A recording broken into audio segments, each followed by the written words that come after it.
ბიჭიშო და სანამ შევცვლი ტრენაჟორს ისე გქონია ხო და რაღაც გაცნობიერებამდე მივედი და მინდა რომ გაგიზიაროთ სანამ დამავიწყდა. გადამავიწყდება მაინც ჩავიწერე, მაგრამ გაზიარება მომინდა. ისე კი რა ხდება, ანუ ის ხშირად ვამბობ ხოლმე თუ რისთვის არის ტკივილი, რატო ხდება ტკივილი. და ყოველთვის თუმცა იმას ვფიქრობდი ხოლმე რომ ტკივილის ხარისხს რა განსაზღვრავს. აი რა გალთად როგორ ლაგდება სამყაროში რომ აი ამას ასე უნდა ეტკინოს, ამას ამით უნდა ეტკინოს, ამას მამა უნდა გარდაიცვალოს და ეტკინოს, შვილი უნდა გარდაიცვალოს და ეტკინოს, რომ აი გამოიღვიძოს და არ გარდაიცვალოს თავად, ხო? და როგორ დგინდება ზოგადად როგორ ვიზიდავთ ამ ტკივილის ხარისხს. ნახეთ, აი ტკივილი უნდა იყოს შენ ტკივილზე უფრო მეტი, მაგრამ გარდაცვალებაზე ნაკლები. გესმით რას ვაო? ანუ მე ჩემ თავს არასდროს არ ვსვამდი სამყაროს, არასდროს არ ვსვამდი ჩემ თავს, იმიტომ რომ მე დავდიოდი ტკივილით. ყველაფერს მოქმედებდი ტკივილით. მეგონა რომ ჩემზე საუბრობდნენ, იმიტომ რომ ტკიოდა რაღაცა. მეგონა რომ სულ მე განიკითხავდი, იმიტომ რომ ტკიოდა რაღაცა. ვიზიდავდი ესეთ ადამიანებს, რომ ეტკიდათ, იმიტომ რომ ჩემი თავი მტკიოდა, იმიტომ რომ მეგონა რა არ ვიყავი, სიყვარულით ხირსი და ასე შემდეგ.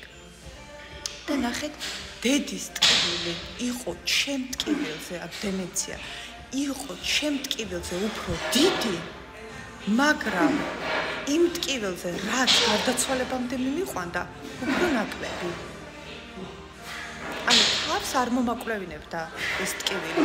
ჩვენ ხო ყოველწამიერად ვფიქრობთ რაღაც, აქედან გამომდინარე, სამყაროში ლაგდება კარგად არის ასახული, რამ შეიძლება მიგვიყვანოს თვითმკვლელობამდე და თუ აუცილებელი არის რომ ჩვენ იმდენად ვამძიმებთ ამ დედამიწას, იმდენად არ ვწოდელი და აგრეთვე არაჯანსაღად და არაჯანსაღად შთამომავლობასაც ვქნით, ამიტომ ისეთი ტკივილი უნდა მოვიდეს, რაც წაგვიყვანს ამ დედამიწიდან. მაგრამ თუ არ არის ჩვენ წაყვანა აუცილებელი ამ დედამიწიდან, თუ უნდა ვიყოთ რომ გავიღვიძოთ და სხვას დავეხმაროთ გაღვიძებაში, ანუ საკუთარ მისის აღსრულებაში, ზუსტად ისეთი ტკივილი მოვა, რაც ჩვენ ტკივილზე დიდი იქნება, შეგვაწყობს დისკომფორტში ჩაგვაგდებს და გამოგვაღვიძებს.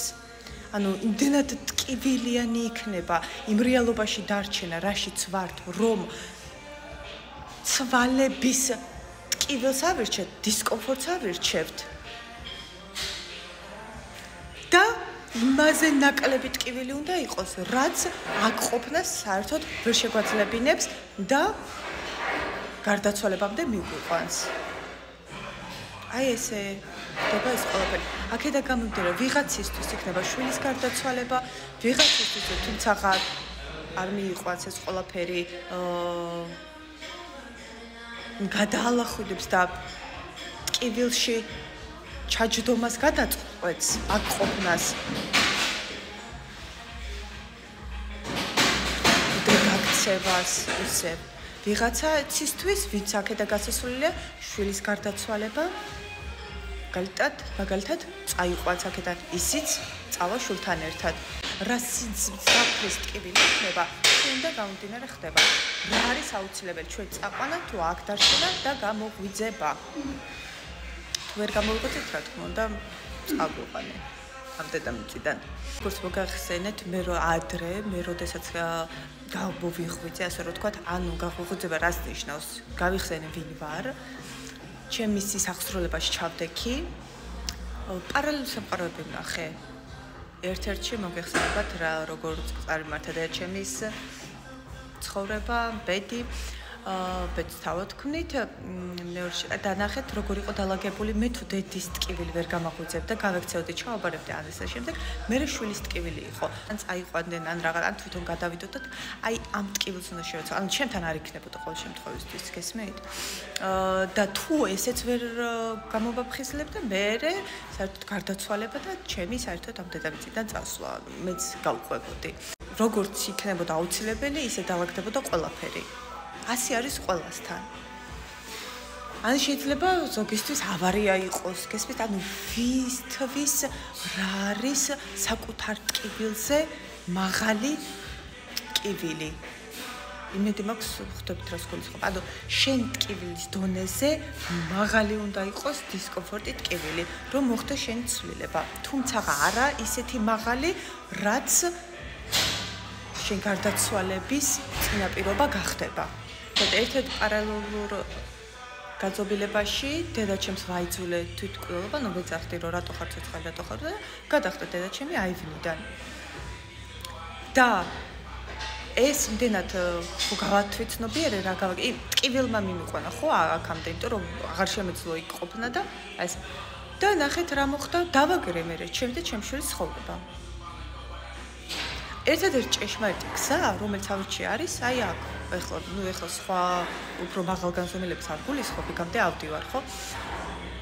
აქ და ახლა მივიღე გადაწყვეტ ტკივილში ჩაჯდომა და საკუთარ თავის ცვლილება. გამოსავალი მარტო ამაში არის. თუ გინდა ყველა თქვენი ქმედება ნეგატივი.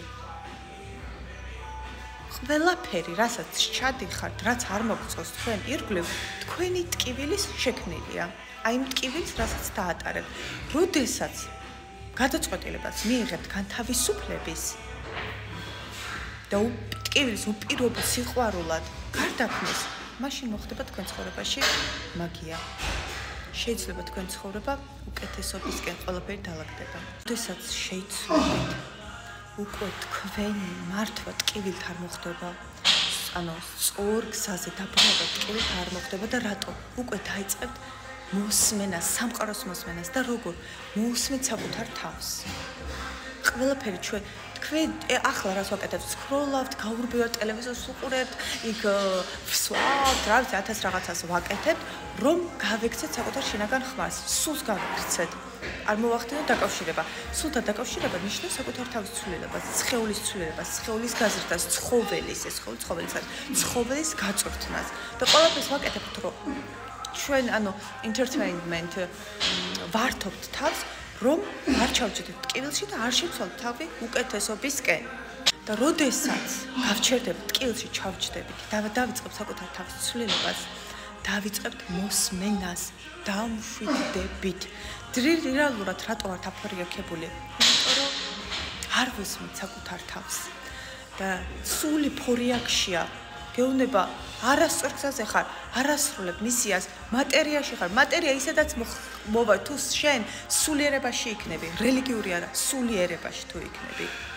მომისმინე და როდესაც დაიწყებ მოსმენას, როდესაც გაიღვიძებ, დაიწყებ საკუთარ თავის უკეთესობის ცვლილებას, დამშვიდდები და დაიწყებ სამყაროს მოსმენას და შესაბამისად ტკივილი კი აღარ იქნება შენი სწავლება, კი არ წარიმართება, არამედ უპირობო სიყვარულით, სიმშვიდით.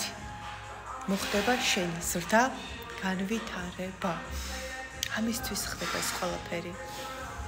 ტკივა სანამ არ ვიცვლებით და მშვიდდებით და მთელი სამყარო ჩვენში ჟღერდება. ჩვენი ცხოვრების შემოქმედნი თავადვე ვხდებით. მონური ცნობიერებიდან გადავდივართ ღვთის ცნობიერებაში. ყველაფერი საუკეთესოდ ხდება.